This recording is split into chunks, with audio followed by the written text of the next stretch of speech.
what is Tech for Social Good and what do we do? I'll give you a quick intro and then we'll get into it. Okay. Can we move to the next slide, please? Okay. That's just the faces you'll meet today. We'll move to the meat of the matter.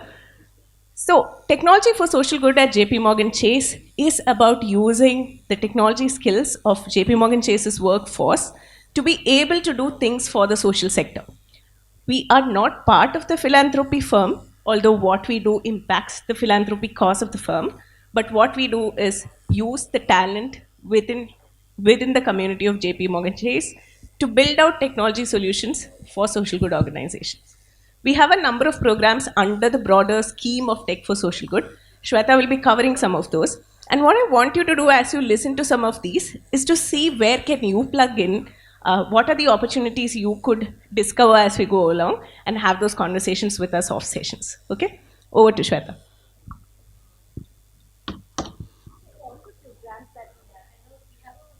Programs that we do as part of Tech for Social Good.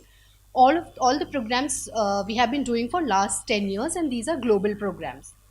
These are some of the numbers, and I will be talking a little bit about what those programs are, but these are some of the impact numbers. So far globally, we have worked with 1200 plus social good organizations, socially focused organizations. So we work with non-profit organizations as well as social enterprises as part of Tech for Social Good. um, Over 15,000 employee volunteers have worked with these organizations or with the different programs that we have. They have dedicated over 7 lakh plus volunteer hours towards social impact. We have had 2,500 plus engagements in the community, and around 15 lakh community members we have been able to engage directly. All right, these are all the places where we work. There are 23 cities in total where we are working globally.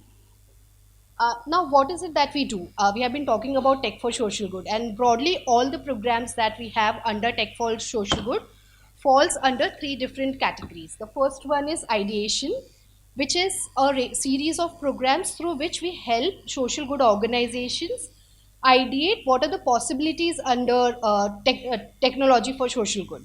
So what is it that they can do if they want to implement technology in their organization? And these are mostly around blue sky thinking, blue sky challenges that the nonprofits gives us, and we run hackathons with them along with students to help them understand what's the possibility.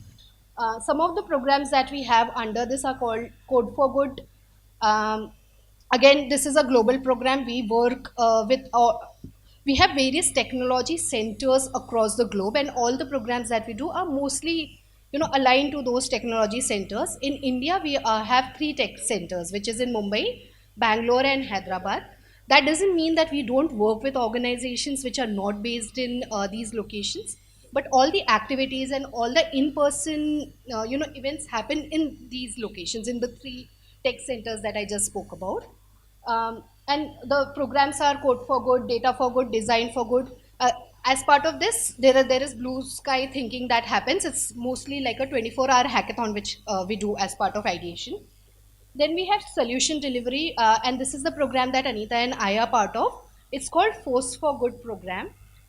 This is where our technologies will engage with social good organizations for a longer term, anywhere between 5 to 8 months, for either a tech roadmap strategy that we build with the organization, or we build a solution for the organization, a tech solution for the organization, and we deliver it to them. Some of the examples would be solutions like, let's say there is a mobile app that a particular nonprofit or social good organization needs. So we align a team of 8 to 10 volunteers to work closely with the social good organization to develop and deliver that app. Then we have a range of education initiatives. This is just we collaborate with organizations working on ground to enhance their technology skills. Some of the initiatives that we have under that is, for example, cyber safety for good.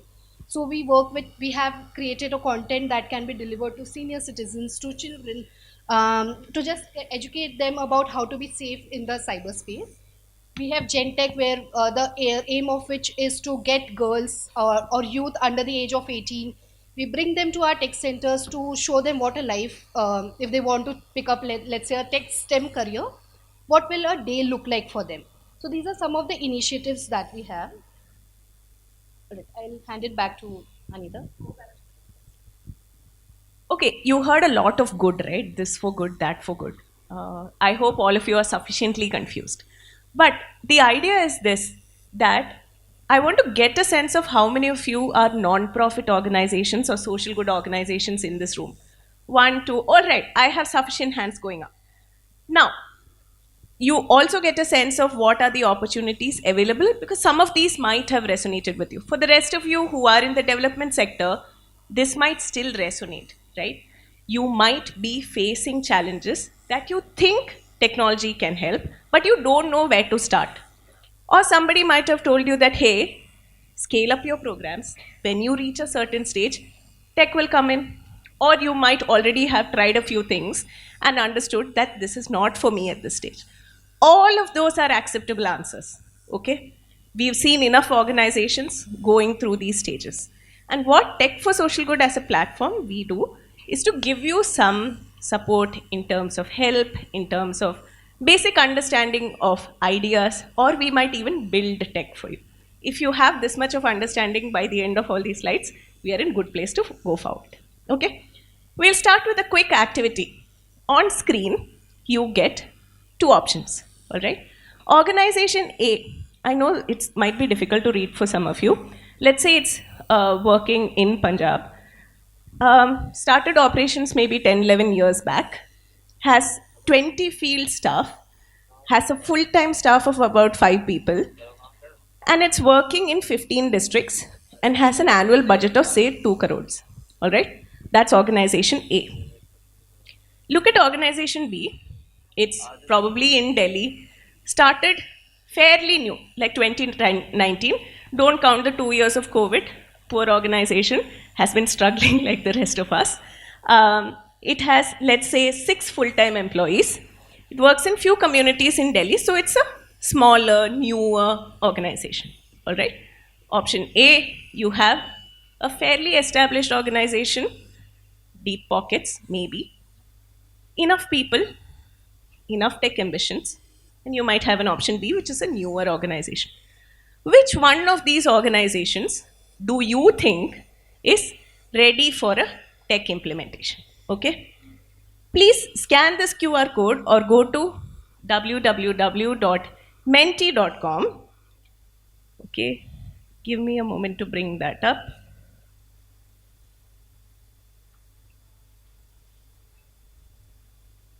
Did anyone get there? And can someone confirm what they see on screen to me? Don't wait for it to move here. It'll not. Perfect. Which organization do you think will benefit? Give me an answer. Mark it on your screen. And then I'll give it. Going once, going twice, going thrice. All right. Voting closed. You see the answers on screen. Some of you think it is organization A. Some of you think it is organization B. Very few of you think it is organization B. Someone who has given organization, now don't bring it up now. Don't do that. Someone who's given organization B. Why do you think it should be organization B? Anyone? Go for it. Go for it. Because they've started early and it's the right time for them to start so that जब भी वो जो technology पे वो move कर रहे हैं they can मतलब from the start they have the data, have everything on tech so that it's easy for them. Fair? I buy that answer. Organization A. You were talking about it. Organization A. Why do you think organization A?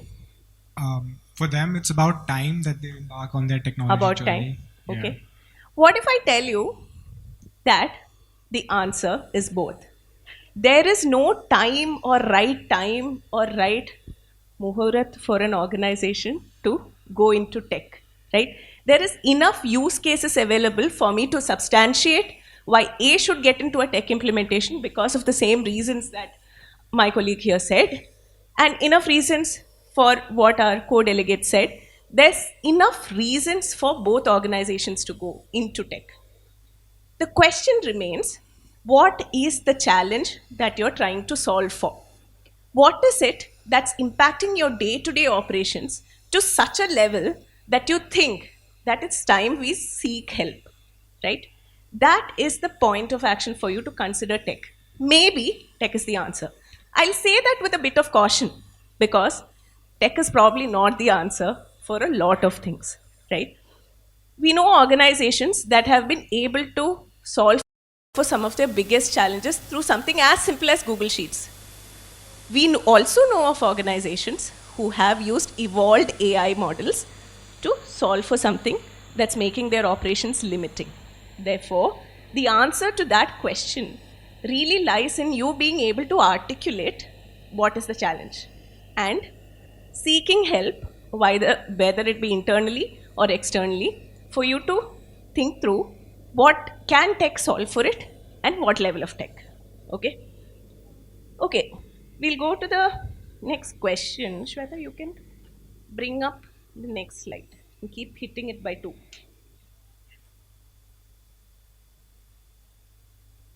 All right. Do you see a new slide on your phones?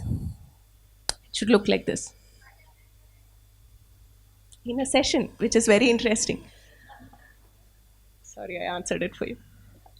I hope that's your answer too. All right, this is the screen that you should have. How many of you think tech is intimidating? Okay, great. On your phones, if you can, go to menti.com and give. Those who are saying it is intimidating is going up. Why do you think tech is intimidating? Why is there a general fear about tech? In a country which is so forward in tech, why is there still that little bit of hesitance when we speak about tech, especially in your sector? Why is there that little fear, that niggle? Do you want to go for an answer? Adoption? Lack of knowledge? Resistance to change? Okay. Fear because, yeah, I don't know what might break, right? Funds? Okay.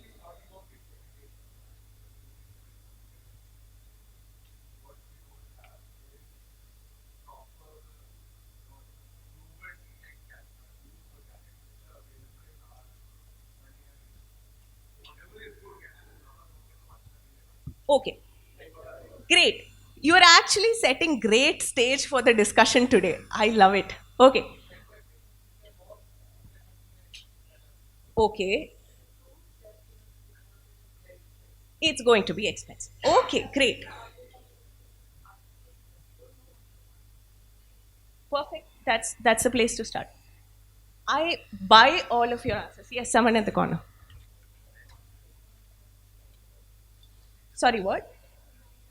Maintenance cost is high. So it's not like it's going to take time to just build it, but keeping it alive is also going to take money. Okay. So,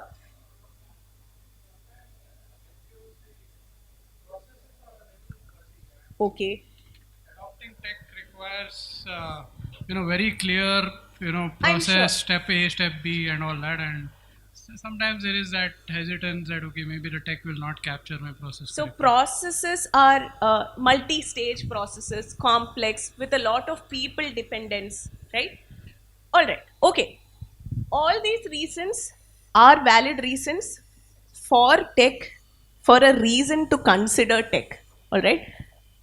The title of that slide is Myths, and we use it fully knowing that this audience is going to feel the way it is feeling, and some of that has been happening because of the narratives that we've been listening to, right? Tech, as it is becoming deep tech, as AI is coming into picture, there is this general aura around tech that it's going to be expensive.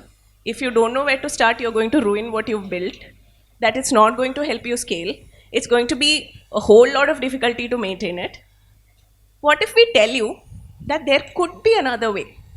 Okay? And we'll tell you and we'll share experiences of those who have navigated that well. Okay? So, tech need not be intimidating if you find the right partner who can handhold you through that.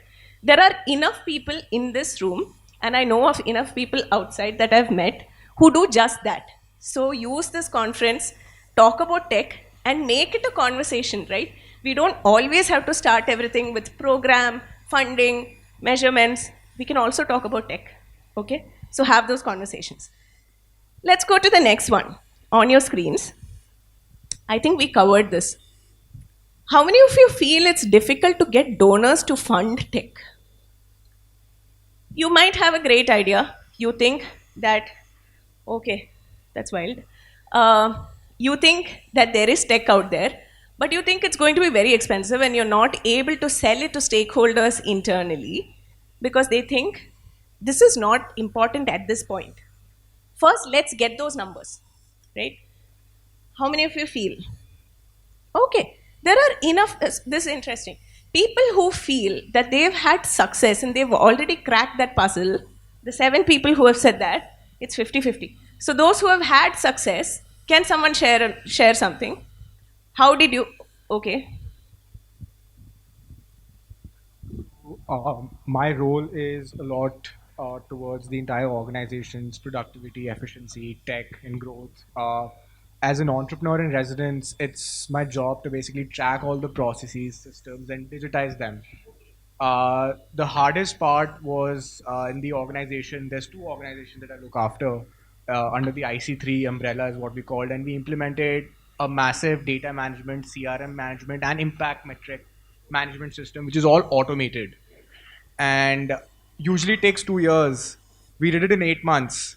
And then for the next time we had to implement it, we found funders who were exactly looking to fund and donate money for raising funds to like basically promote tech, use of AI, use of apps, better websites. And one thing I did find about that is completely right. You got it. It's hand holding. The organization will never know what they want, what they need. So you do need an expert to chart out everything. I mean, you have to question literally everything. There is nothing you can. If someone's saying problem A, it's not problem A. It's probably problem B or C. completely. And I can think of at least 3 different organizations with whom we've tried out things. For example, we've developed, let's say, a vendor selection rubric for an organization which is looking at getting tech vendors on board, right? And we've told them that as a consultant organization, we should not know who's the vendor who's bidding for this. We just see the scores and we let you decide.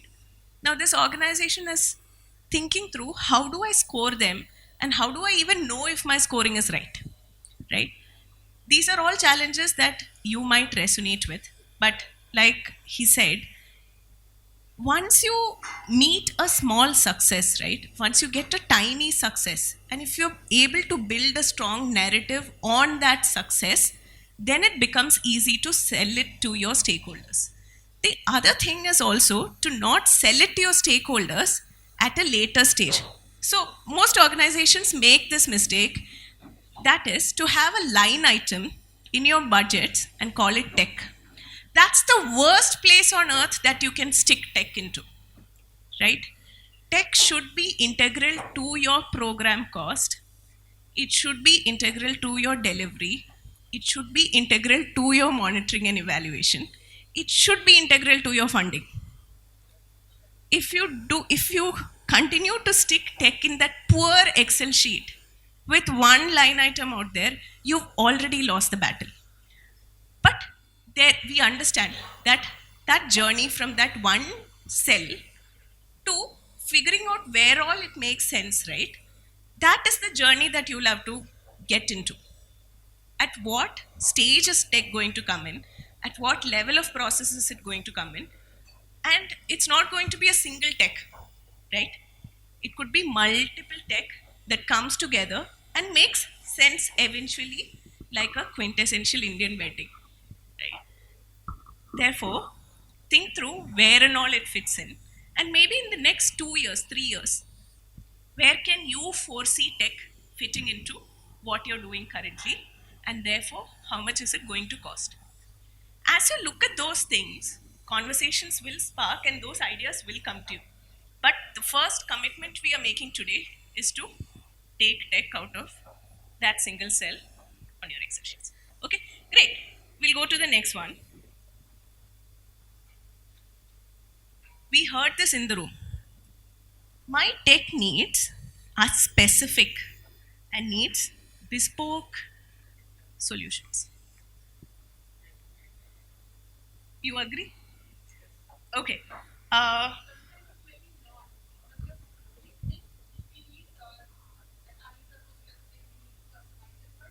okay.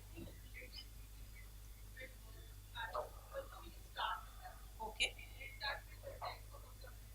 Okay. Great. Okay. You have a success story. Please catch hold of her and have a conversation. Because that's what I'm here to say.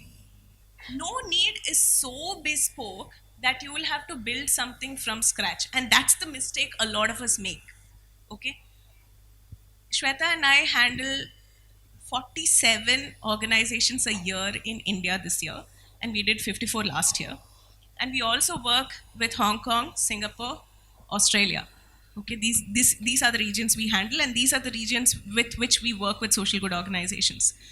What if we tell you that the broad kind of tech we have built for organizations fall into maybe 7 to 8 different kinds? And what if we tell you that a lot of it can be cross leveraged, right?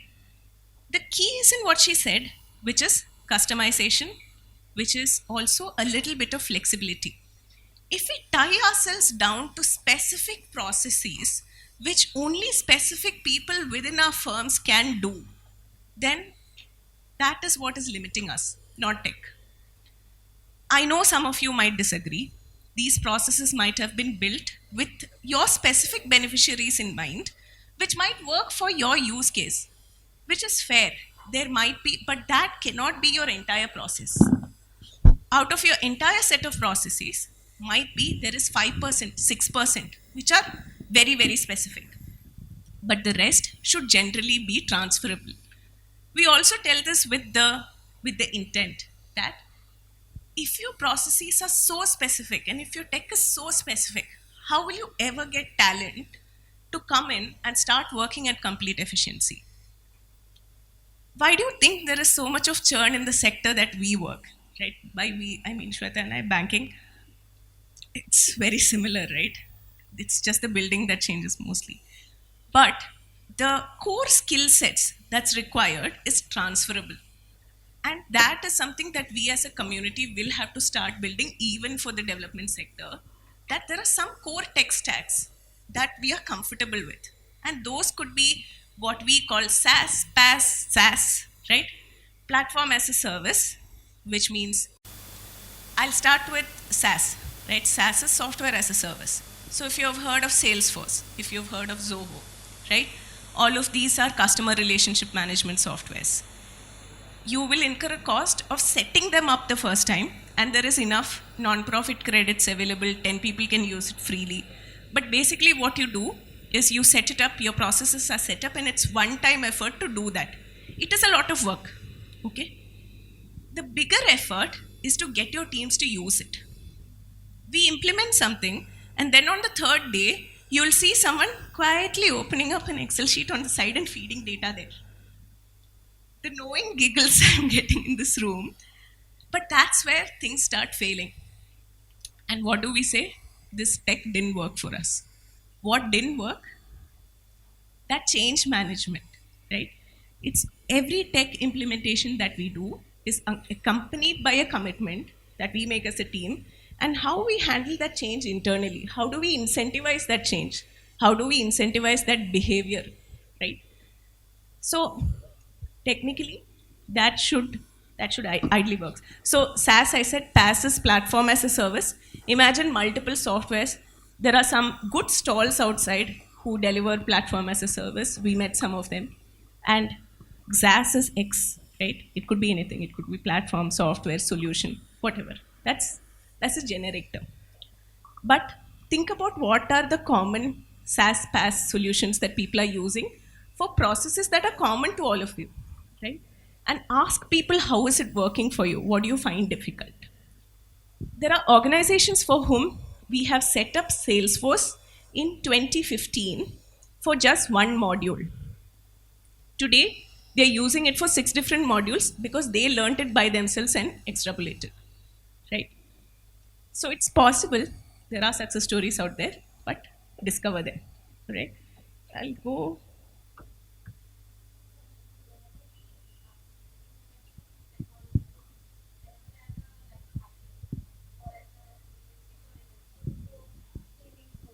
We want people more.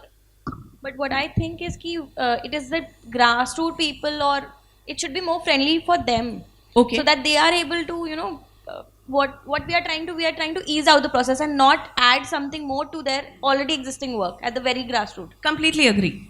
So this is a two-way street, right? And I'll tell you how.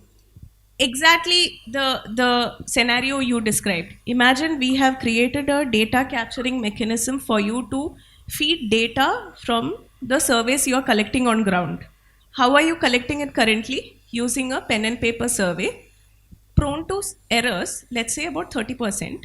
30% not at the point of collection, maybe 10% at the point of collection, and then somebody back in your head office has to feed that back in, right? At that time, certainly the industry average is 18 to 20%.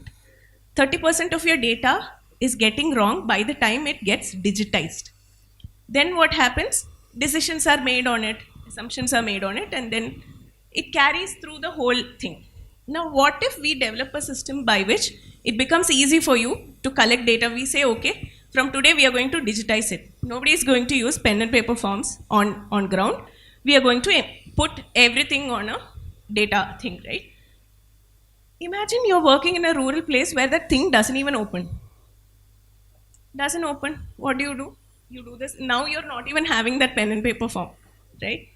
So, while considering tech, we need to consider those realities on ground and how easy is it going to be for you to collect that data. If you do not have connectivity or if you cannot feed data offline, then it fails at the first instance. But what we should also consider is the decision maker that you're reporting into, right? For that person, getting this data exact in the form is more important. But unless there is a two-way conversation between you collecting that data or getting people to collect that data on ground and this person who's making this strategy, then there is a dissonance, which I think is slowly getting better. Which brings me to the question, I'll come to you, Sumit, which brings me to the question on your screens. What do you think comes first? Organization strategy or tech strategy? If there is something called a tech strategy. Org strategy comes first. What people? We just discussed everything in there. Okay. Is that what you think? You think org strategy? Okay. Why do you say so? Why do you think org strategy comes first? Okay. But org strategy is also not constant, no? It'll keep evolving, right? Once your sponsor funder changes, that also changes, no? At least that's what everyone tells us. No? No? Strategy remains constant. For every Okay. organization, for we don't work what funders tell us Right. कि exactly कि यही करना है तो we will change our strategy and work accordingly. Makes sense. It's organization strategies are, I will not say it's fixed, Right. but yeah, it's less flexible. So we don't change the strategies overall. So Okay. I also think organization strategy Is should come first. should come first. Okay. Okay. Okay. Similar to what she said. Okay.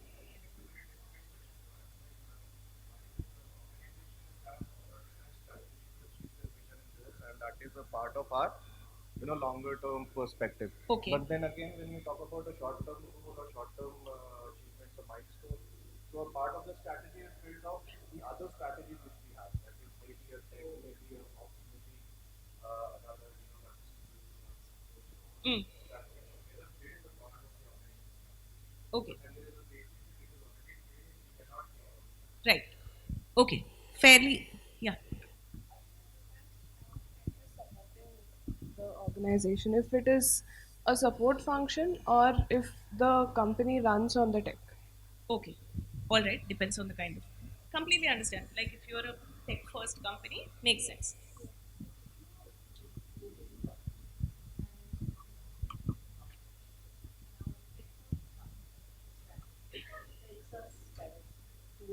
a much better way Okay. and much more efficient, much more cheaper, then perhaps the organizational strategy can shift according to what the tech strategy is advantages are. Right? Possible. So they Possible. can build on each other. All combinations possible. Technology is an enabler. Okay. Technology should stay an enabler. It is also a vehicle for you to deliver your organization strategy. If we put tech first, right? If we say that, okay, currently the most stylish thing in the market is to have a predictive model that suggests, let's say, student performance outcomes. Okay, case that all of us can relate with, right?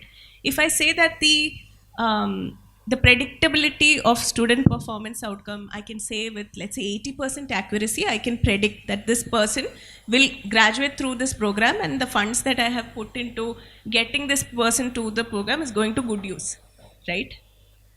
If we say that, okay, let me work on a student predictive model because it's going to be very cool.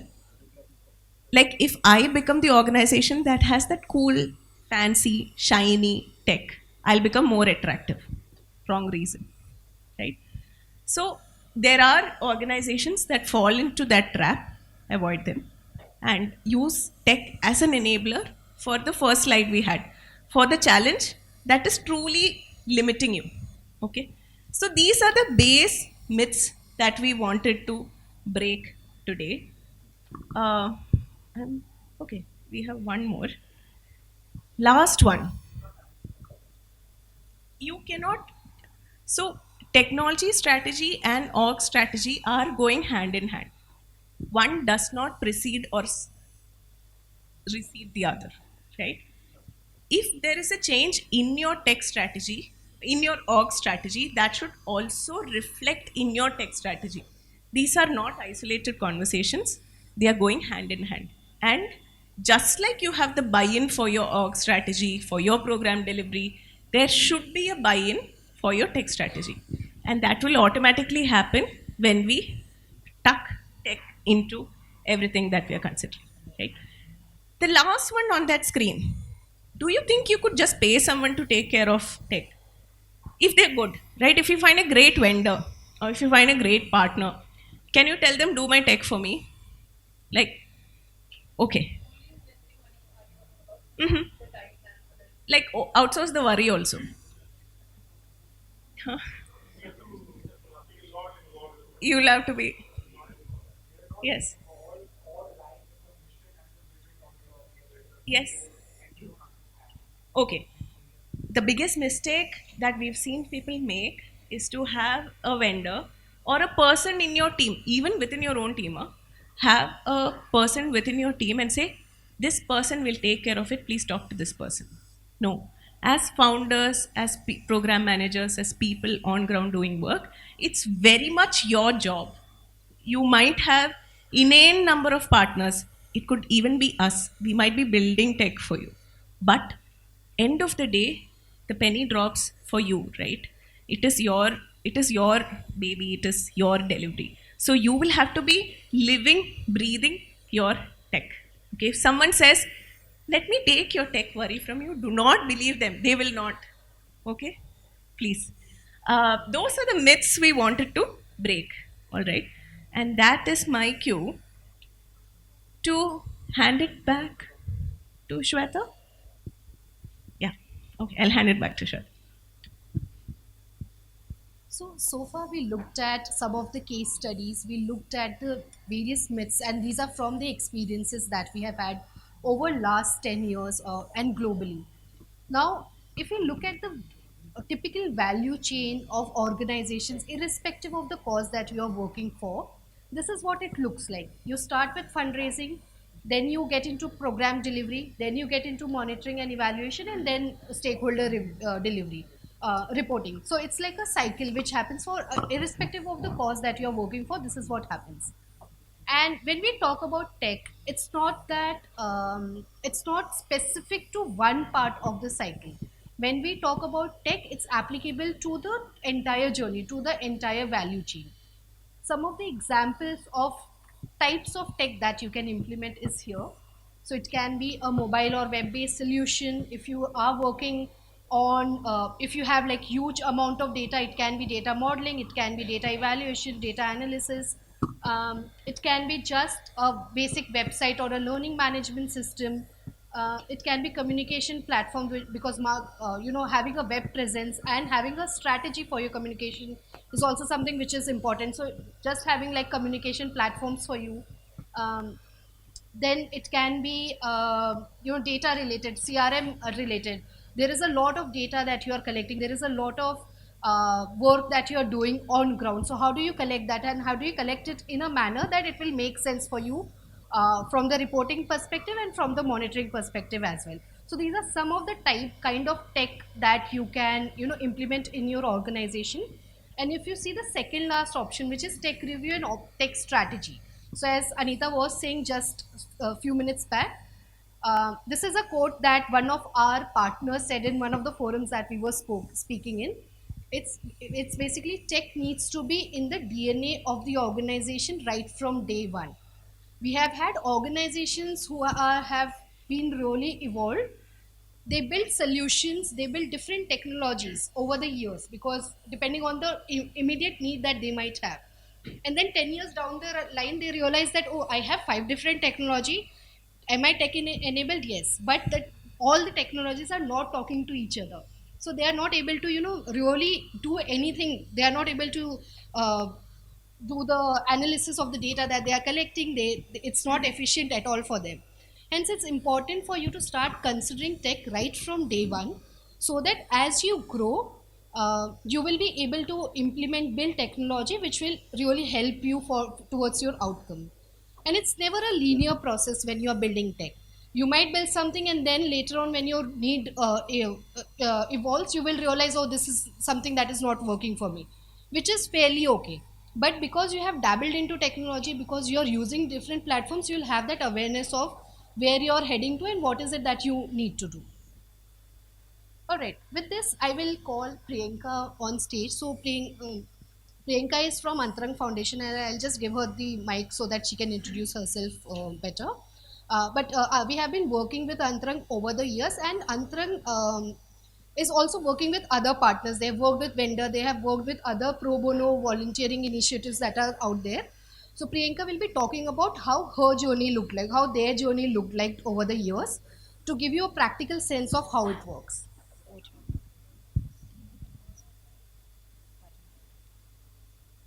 All right.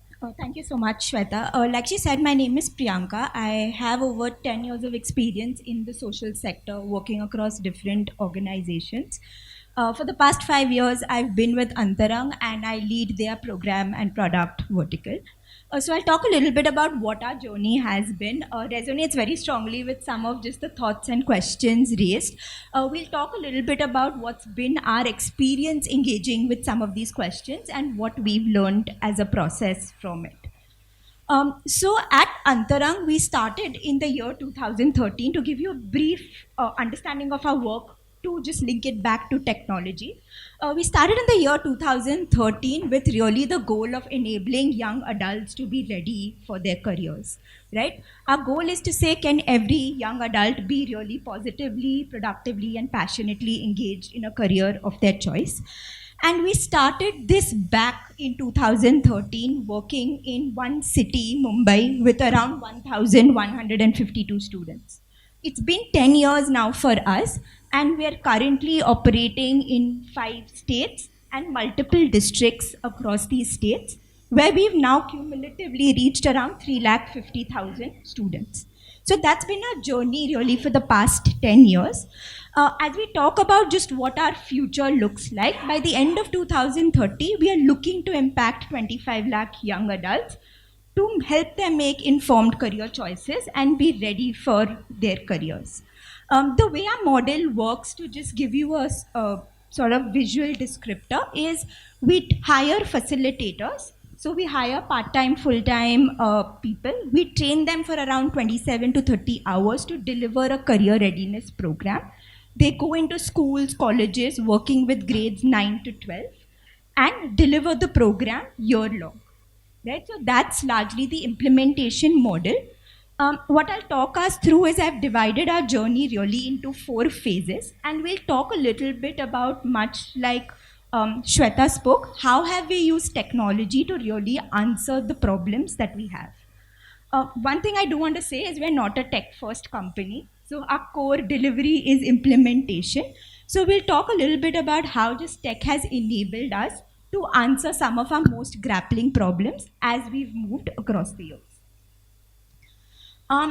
So in 2013 to 16, which is the phase where we just started, it really was about saying, is a career readiness program even going to work, right? It's the year we've just started. We have this vision, we have this idea.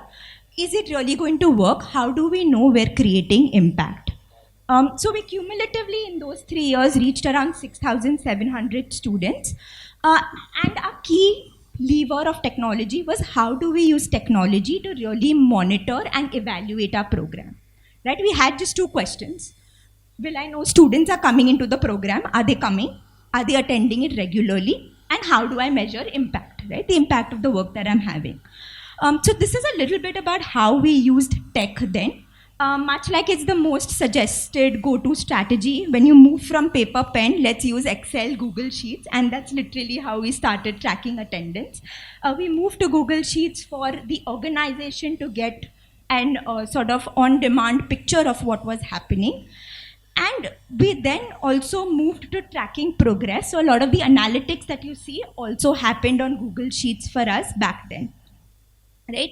The other question we were grappling with is really how do we measure impact? Back then, much like the education space has really clear outcomes, the space of career readiness really looks different for different people.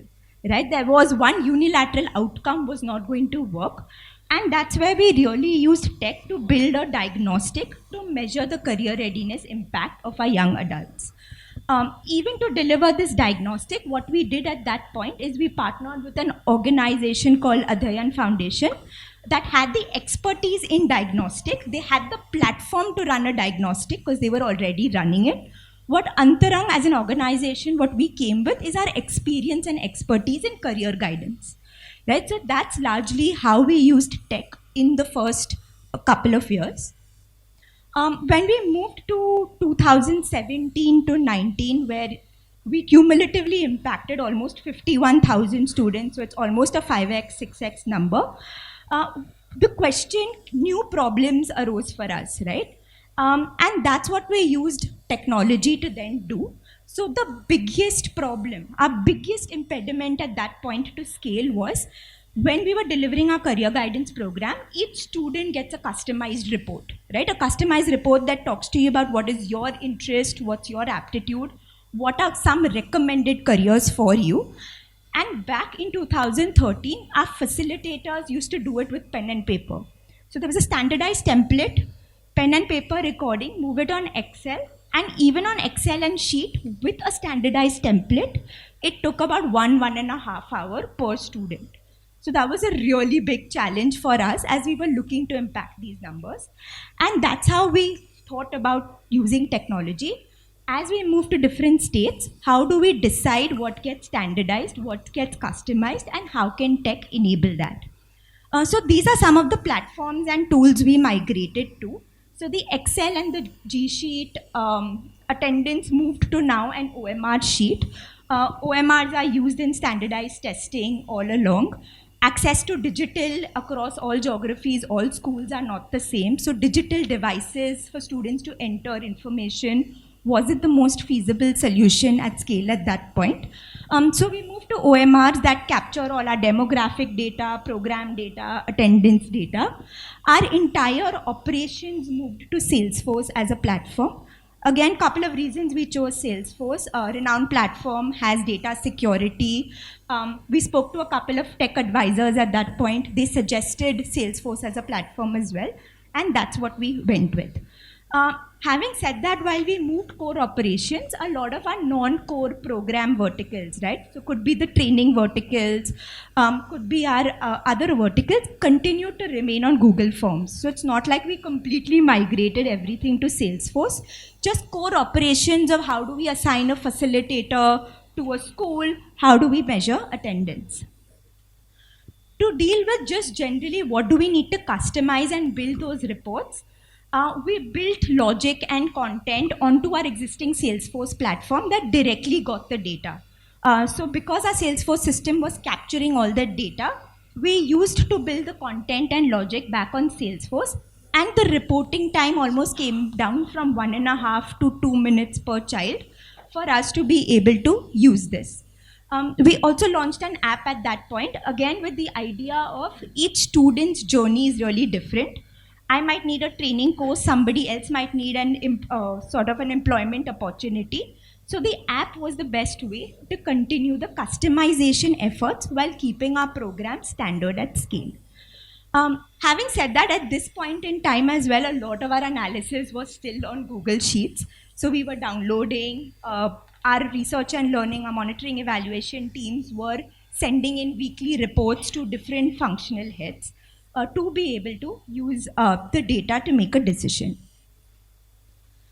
2020, sorry, that's a mistake. 2020 to 2022 is, of course, when the COVID pandemic happened. And the idea was we did have to want to provide access to everyone, right? So that was really the core of it. We had expanded our reach cumulatively in those 2 years to 1 lakh students broadly. And when we used technology to really enable data-driven decisions. So that's really where we got to the point of data-driven decisions. We used existing technology and structure to deliver our program. So because we work with young adults, schools had moved to WhatsApp. So we moved to WhatsApp groups as well. Across the 2 years, we moved our WhatsApp groups to a WhatsApp chatbot. I know one of the other sort of panels, especially in the rural discussion, we spoke a little bit about 70% households really having access to a smartphone. So that's why we continue to move to a WhatsApp chatbot there. Much like most of us, our training programs, our delivery programs continue to move on Zoom and Hangout. And what we added is we added back control of data inputs and data-driven decisions back to our stakeholders, right? So on our Salesforce platform, we built forms that would now directly capture data. So as a facilitator, I can now directly input the data. It would directly go into Salesforce and show into our analysis, rather than OMRs, which take processing time, right? You've got to collect OMRs, scan them, upload them. So it reduced that considerably for us. This is also the first year we moved to Looker Studio as our dashboarding platform, with the idea of really giving different verticals and functions autonomy to look at their data and make data-driven decisions. The last is where we are sort of now. We are looking to impact 212,000 students this year itself. And we are really focusing on, I think, much like one ma'am said here, and I think, sir, you spoke about, are we focusing on the right problems, right? We're using now technology as a lever to really optimize and scale our program further. This is where now increased efficiency is kicking in for us. We are working across multiple states. So our Salesforce platforms are taking in customizations across these states, but these are now operational customizations. I'm delivering a 24-hour program in this manner in, say, Maharashtra, Canna, Nagaland, where we are also working in, and the reality of running an operations is very different. How can my tech systems really account for that? We're moving to a learning management system where we are working with the platform Moodle to really train our facilitators at scale. We spend 280 hours in the span of 3 months to run our training and prepare our facilitators to enter classrooms. How can we make that more efficient? We're scaling through partners along with direct implementation. So our dashboards now are moving to more restrictive access. How can I get data and analysis just for my geography, my students, vis-a-vis the entire population where the program is running.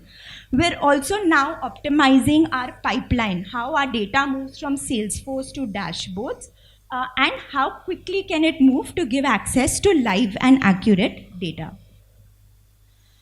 This is what our current tech stack looks like. Again, like I said, while we've had a 10-year journey with tech, G Sheets, Moodle, Salesforce, OMR scans still continue to be a part of our journey for various reasons, for various implementation realities as well. I think Shweta, covered a little bit about how there are these multiple platforms and then it's really difficult for the data to talk to each other. A big reason this has been possible for us is because of our BigQuery, which is the warehouse that brings our data together. So today I can talk and tell you how many of my program students in the classroom are actually on my chatbot because all these systems are today talking to each other. I think where we've moved to is also our technology has really moved to now a product vertical, primarily because users, customers, they really don't know what they need.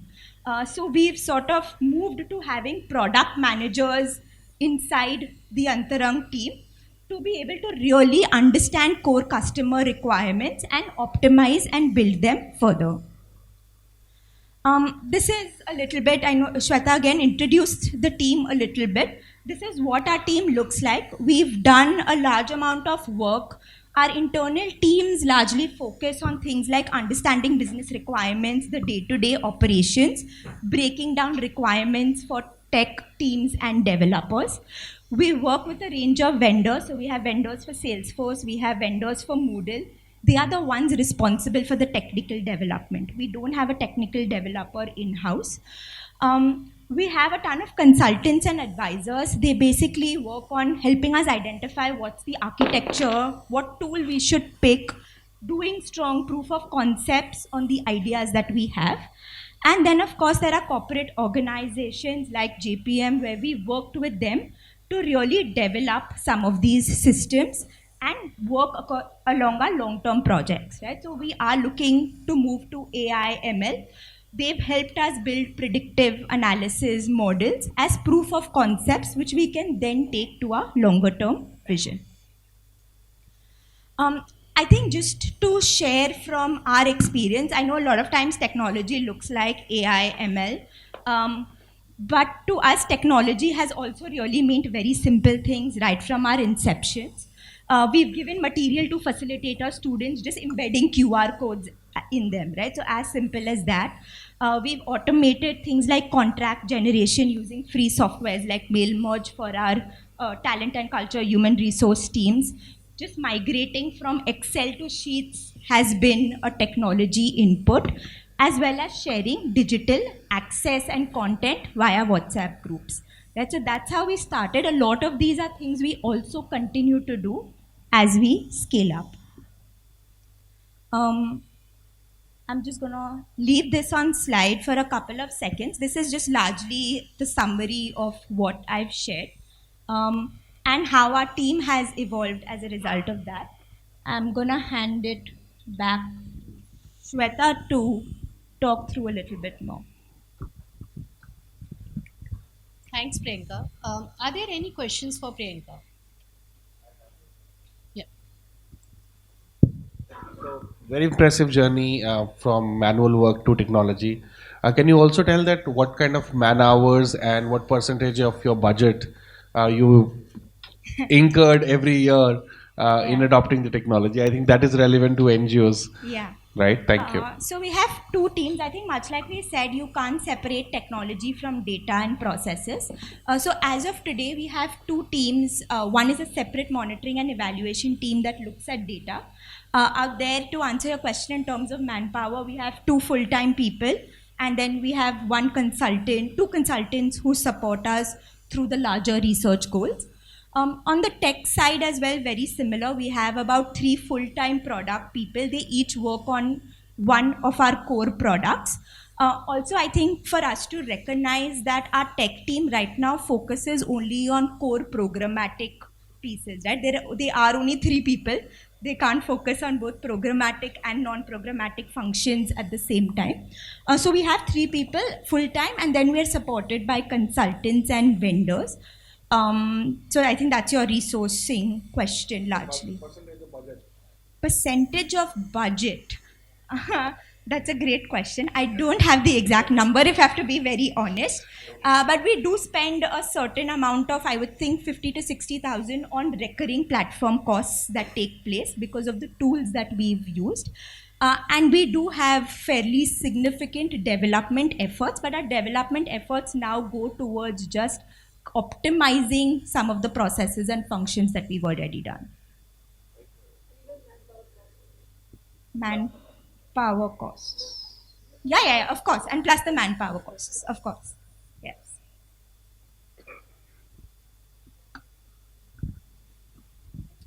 All right. So we have 2 more sections left from this masterclass. We have one more case study that will be shared by Atharva from Civis, and then we'll leave you with a toolkit that will help you to start, if you want to start discussions in your organization at whichever stage you are. That will help you to have those discussions at the team level.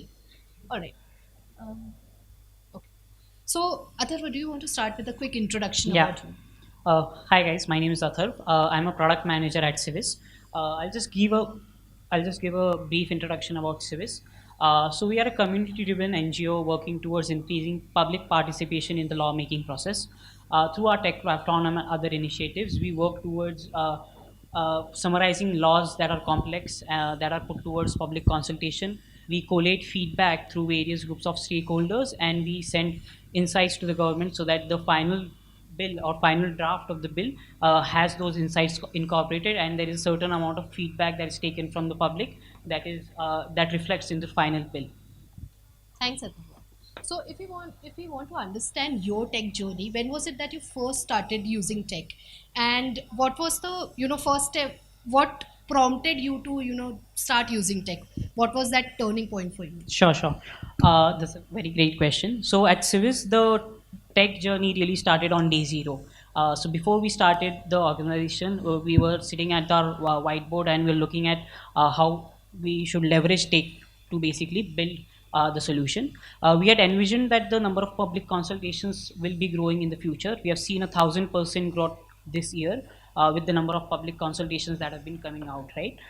So we always knew that we are solving a scale problem, and to solve a scale problem, we need to again understand whatever we are building needs to be scalable. So that is what prompted us to leverage tech. And how easy or how difficult was it for you to take these decisions?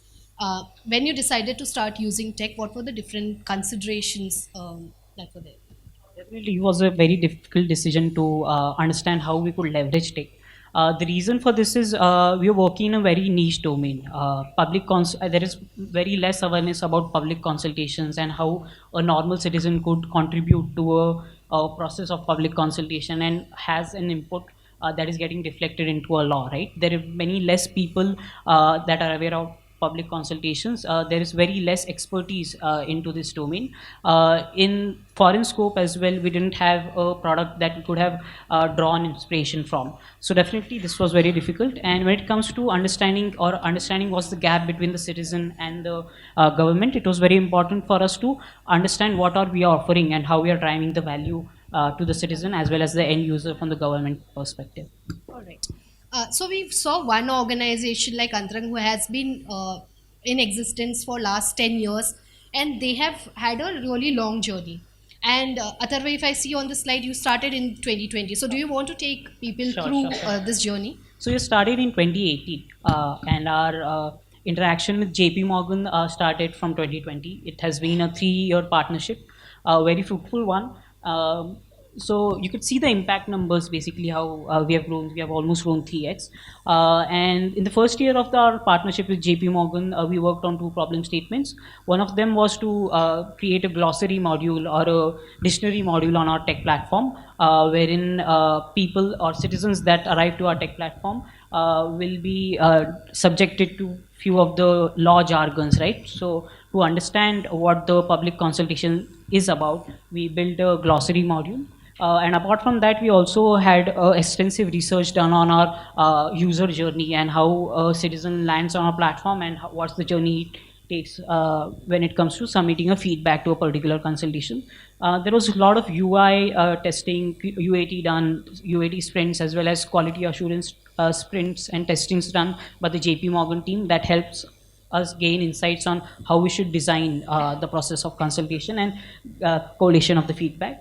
In the next year, this is very important. The next year, the JP Morgan team transformed our platform to be WCAG 3 compliant. That means people with disabilities were able to access our platform and submit feedback based on that. In this year, we also worked on the engagement part, the email engagement part, and the journey of how do we engage with our citizens as well as the government with reports and insights. In these both years, the tech stack, the JP Morgan team worked on our own tech stack that was Ruby on Rails and Angular. This year, the JP Morgan team developed us uh, a workflow management tool using WordPress and OSS plugin, which allows us to be up speed with the number of consultations that are put out. So we do summarizations via law volunteers or public policy volunteers that are students that help us summarize laws. We don't use AI as of now due to ethical and responsibility issues that AI has. So this year, the workflow management system was built by the JP Morgan team, and the most important one was the client journey, which had a huge impact on what we vision with our product strategy and the organizational strategy, wherein the senior leadership team from the JP Morgan team helped us chart what should be our strategic plan and organizational plan for the next few years. We are proud to say that we have been following that path, and as you see, we are developing small as well as an effective pieces of our product with the JP Morgan team that leads us to making sure that we reach our goals through this plan. And can you talk a little bit about your tech team? How are you maintaining everything that you have? So I'm a software engineer by training, and right now I'm able to build few products and few plugins and able to maintain a few of the tools and platforms as well. But we also have a vendor based in Chennai that helps us with the support of the platform, and we heavily rely on JP Morgan and such initiatives that the corporate has to offer, and we work with these partnerships. How we work, or what I like to add on this is, we build the product strategy plan, we build the solution architecture, and we just get developers on board who volunteer their working hours so that we are able to build a solution and deliver a product in that given timeline. All right. Thanks, Atharva. So you saw two different examples of how technology is enabling the cause of two organizations that are working in a very different space. Are there any questions for Atharva? Thank you. You said you started in 2018, right? What made you look for JP Morgan 2 years later? So we're building our platform ourselves, right? Why I asked this question is because when I was reading this, that 8-month long journey of road mapping is basically drawing up your entire business model, strategy, etc. Not the tech stacking, right? Yeah. Tech followed. Yeah. So does it mean that your initial... Right. So my question is, was it your initial visualization of your business wrong, or you felt insufficiently confident that you look for help? I'm just curious. Thank you. Right. So when it comes to organizational strategy and how the JP Morgan team helped us with is to achieve our goals. So the problem statement itself was that this is what we are trying to achieve, and this is what our plan is. So considering that these are senior leadership members from JP Morgan team, they are more equipped and has that kind, and they do have that kind of an expertise to help us understand what are the loopholes or what things we could do better. That was a 5-year journey. So what we mapped out for them is what is going to be, we looked at their organization plan for the next 5 years, and we built an entire tech architecture to support that 5 years. And we divided it into 3 phases. Phase 1, these are the stuff that you have to have in place. When you pivot, this is the tech that you need to have in place. So they're on that path right now. They're still at the fag end of phase 1, going into phase 2 right now.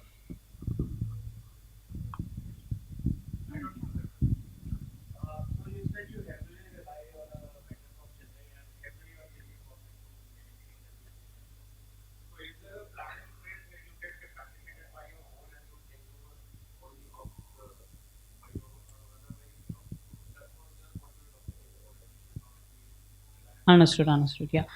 So it's a very good question again.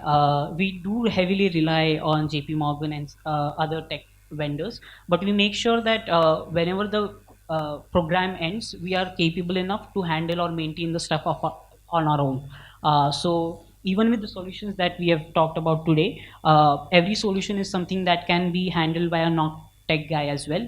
That may be a founder or any team member from our team. So that's how we build the solutions as well. All right, with this, we'll get to the last phase of our masterclass. We are going to leave you with a tool that will help you to start on your journey, and I'll hand over to Anita for that. Okay. I hope everyone gets to connect things, right? Where we started was breaking down some of these myths. We introduced you to two different organizations working in two different areas who have had their own stints with tech. One is tech native, the other one to scale, and the impact that both of them have had through tech. And we hope we've broken down some of these essentials for you. Now we thought, how do we leave this room without trying it once by ourselves, right? And that's why we have what you see on screen. This is a very common model. If you just Google GROW model, you'll be able to find this. GROW stands for growth, goals. Sorry, G stands for goals. R stands for reality. O stands for options or opportunities, and W stands for way forward. Okay, it's a common model that you use in coaching when you want to grow people. But we think it also applies itself really well to solutions. So, for the next few minutes, and then we'll turn it over to any questions that you have. We know it's almost 6 o'clock. So, we'll go to the next slide. I have 10 things in my hand as usual. Okay, I can't read it, but yeah, I hope you can. We'll start with G, right? If any of you have a paper and pen handy, this might be the good time to pull that out. Think of your own organization and think, what is the vision for technology that you might have? Okay? What do you think is a clear goal that you can set for your tech? Okay? If you think, and I'll tell you what a clear goal can look like. I want to reduce my, let's say, okay, I have 5 people feeding in program level data sitting in my office over 3 days at the end of every program cycle. I want to minimize it, right? That could be a problem statement. Or you could say that I want to increase the reach of my program by 5x over the next 2 years, right? So have a very clear program statement or something very, very clearly linked to your delivery that becomes your statement. Can we try something? Can one of you at least articulate something? I know that we don't have a structure here where we can go into a workshop sort of model, but can we try? Yeah.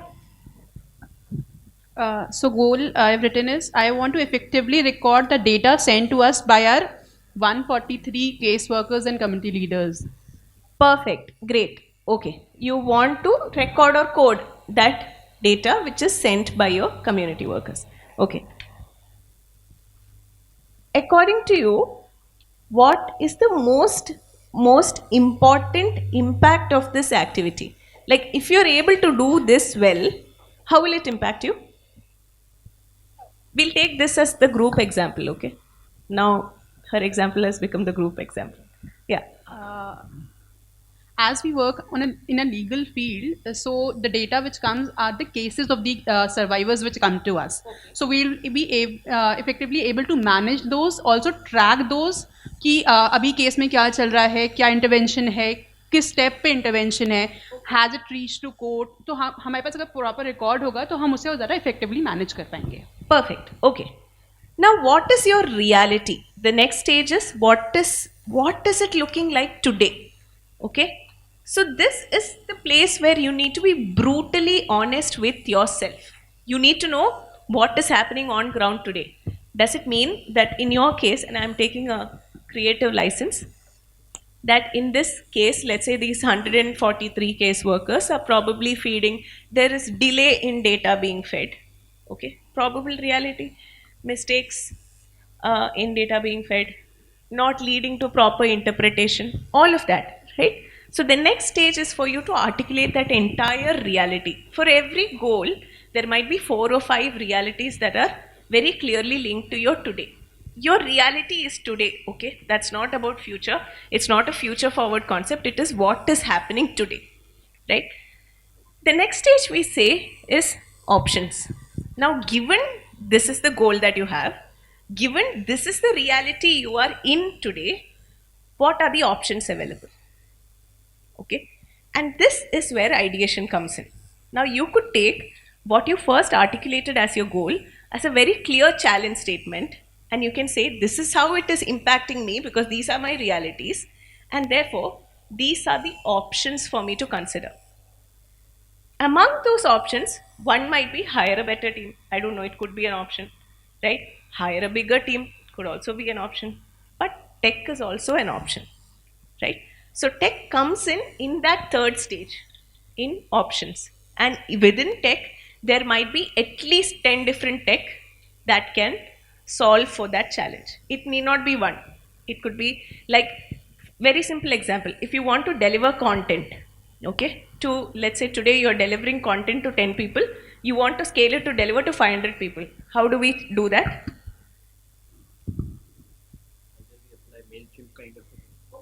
Fine. You could do a mail system. You could also have a PDF document and send it through WhatsApp. Content you deliver. So same thing, right? You could do PDF, you could do MailChimp, you could have a website, you could have a chatbot, right? All of those are solutions addressing the same challenge. But where will you fix it? In the reality that you're currently in. That reality is also a function of budget is not available, time is not available. I need to get it to market in the next 15 hours. I don't know. All of that is reality. And then there are the options. And the last bit is way forward. That is where you agree that given this is my reality, given these are the options available, this is potentially a way forward for me. When we choose organizations to work with, right, and this is what we do with them on day one. I have a number of people who have gone through our program in this room, and they would all agree. This is what we do on day zero of our project, where we put our software engineers and the nonprofit founders onto a single table and we make them go through this exercise together. On this day, they articulate the challenge statement.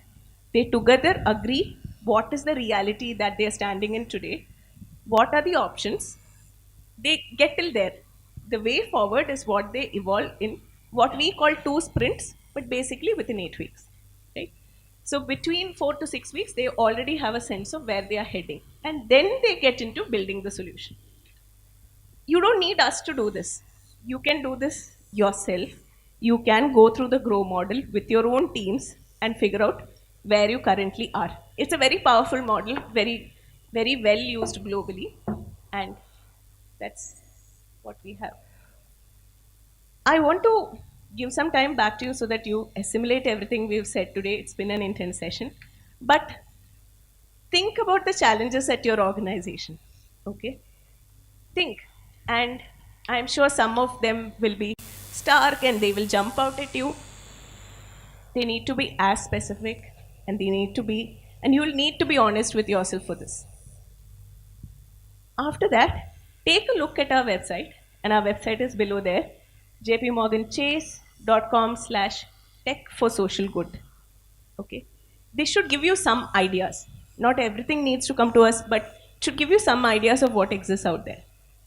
And last bit, if you're interested, you can visit tinyurl.com/socialgoodinterest or email us at force.for.good@jpmorganchase.com. Okay, or JPM Chase, it should both go. But what we want to leave you with is the program that Shweta and I lead called Force for Good, where we build these solutions for nonprofits. Currently open for applications, and I'll move out of your way. You can scan that QR code, register your interest, and we will work with you to see how we could work together. Okay? Word of caution.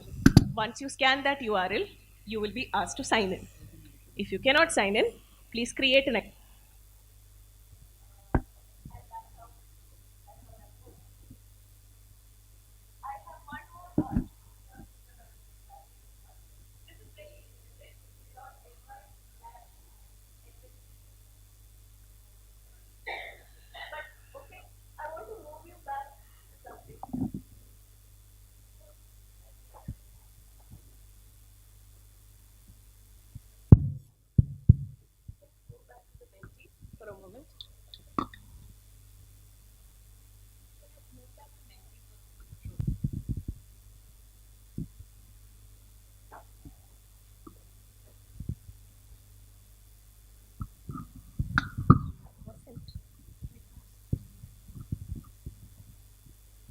While we bring that up, any thoughts? How do you feel? Do you feel a little better than when you walked in about tech? Okay, I like that word. What I want to do is to get some feedback. If you have any feedback for us, drop it on the Menti. We look forward to what you think. If you think this was useful, if you want us to add something or delete something, what part of it you found interesting. It's a very open feedback. You can scan that QR, it should take you to the feedback page. Drop your comments, and we look forward to it, right? We need to know how we did. We haven't done a session of workshop format in with this kind of an audience before. We generally go into panels or keynotes, and we thought this time let's try something more conversational in nature. We are open to trying such kind of roundtables, smaller groups, and all of this. We are here for 2 days. Catch us, have conversations with us. It need not be just about our programs. If you want to share something, share with us. And we are on this constant learning path with all of you. Right? Great having all of you here. You were a fabulous audience. And good luck with tech. Thank you so much. Yeah, please go. Please be seated. Someone is asking question. Thank you for that really insightful session. And I think you're bringing in the case studies, brought it all the more live for us. So my question is, this particular initiative that you do to tech enable the nonprofits, is it part of your CSR program, or is it more like a paid tech enablement program?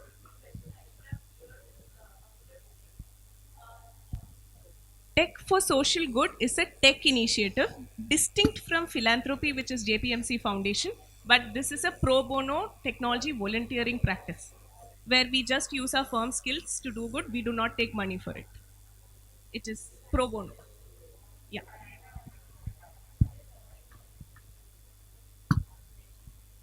I heard that from Atharva, you are looking at the disability friendly platform, disable friendly initiative. I am very keen and interested in that. What are the kind of equal access that you are providing, that you are planning in the tech field? I would like to know. Feel free to come in. The consideration we had when we started that with Civic Innovation Foundation was, and I distinctly remember the founder telling us this, that when there was a policy that could impact the visually impaired, there was no way to get their feedback. There was no way for them to read that policy in itself. So what we added was a read aloud function for that, and for them to speak and provide their inputs. We work with a number of organizations to make their platforms more accessible as it is. So Atharvas is one case study, but we do a number of, because it is an inclusive, as an organization, there's a lot of focus on inclusivity, and we carry that into our programs as well.